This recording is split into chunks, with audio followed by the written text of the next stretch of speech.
Hey guys, the house is coming along. It's looking really good. And we are currently sealed from the elements. That means we got a roof, windows, doors, siding. The drywall's been staged. The plumbing's being pressure tested. Let's go in and take a look real quick. So you can see the stone's been delivered. You've got the drywall staged. They've got their dumpster here. They're keeping it pretty clean. Your hose bibs are in. They're being pressure tested. Your windows are in.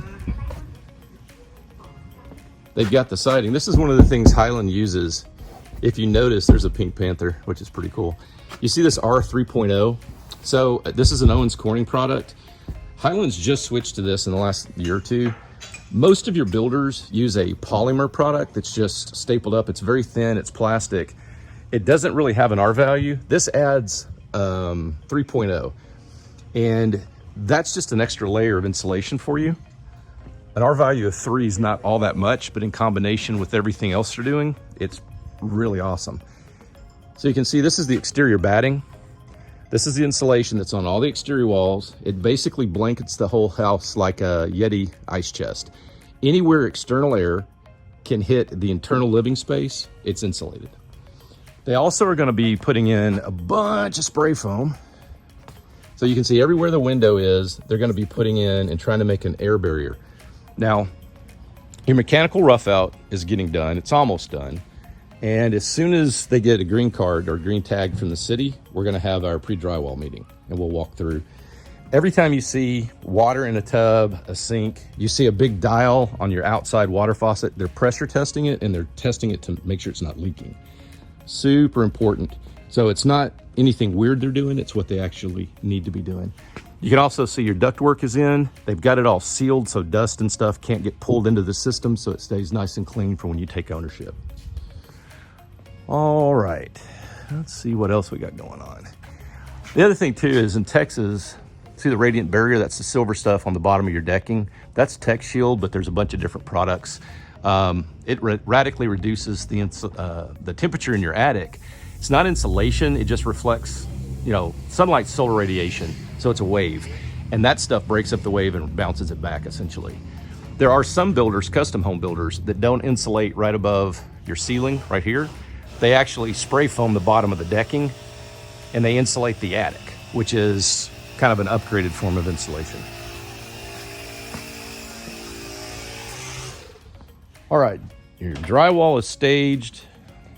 Looks like everything's ready to go. This is Thermoply. This is the stuff that most builders will put on the exterior cladding of the house. And so it's not a bad product. It'll last 40, 50 years, no problem. The life cycle of the home, it just doesn't add an R value. It also doesn't deaden sound very well. And so this pink stuff, this R3.0, it actually helps deaden sound. So let's see what they're doing in the master. That looks pretty cool. So when you see these plastic stamped products, they basically are designed to where when they put shredded cellulite insulation in the attic, that keeps it off the airflow canal for the convection that occurs in your attic. So basically, because hot air rises, on the external eaves of the home, there's openings, and that lets warm air in, and then that air will rise up and it will go out the top of the attic. That keeps your temperature down. In conjunction with your radiant barrier, it is super efficient for reducing the overall temperature in the attic. If it's not really hot in the attic, your air conditioner that's sitting up in there can work more efficiently. But the cellulose can block the air passages. So these plastic things are there to make sure the airflow pathways are still maintained, even when they fill the attic with shredded cellulose insulation. This is called batted insulation. A lot of times you're gonna see it as pink. Sometimes it's gray. It could be the same R value. It could be the same material, functional material. It's just from different vendors. See, look at the insulation they've done in here. See, that is a very well insulated house. They really went in. And then the ceiling will get insulation on it too. They may put batted insulation in there, or they may simply put shredded cellulose from the top, drop down on top of the drywall. Either way is fine. This is just a when you see this kind of insulation, this is just a really, really, really good insulation. It's a very thick product and it's tight. They actually have to tuck it in here. See how this is popped out?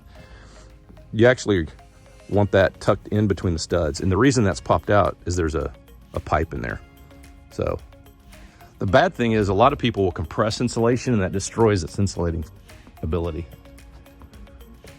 All right, guys, there's your update for this week. It's looking good. I'm looking forward to the pre-drywall inspection.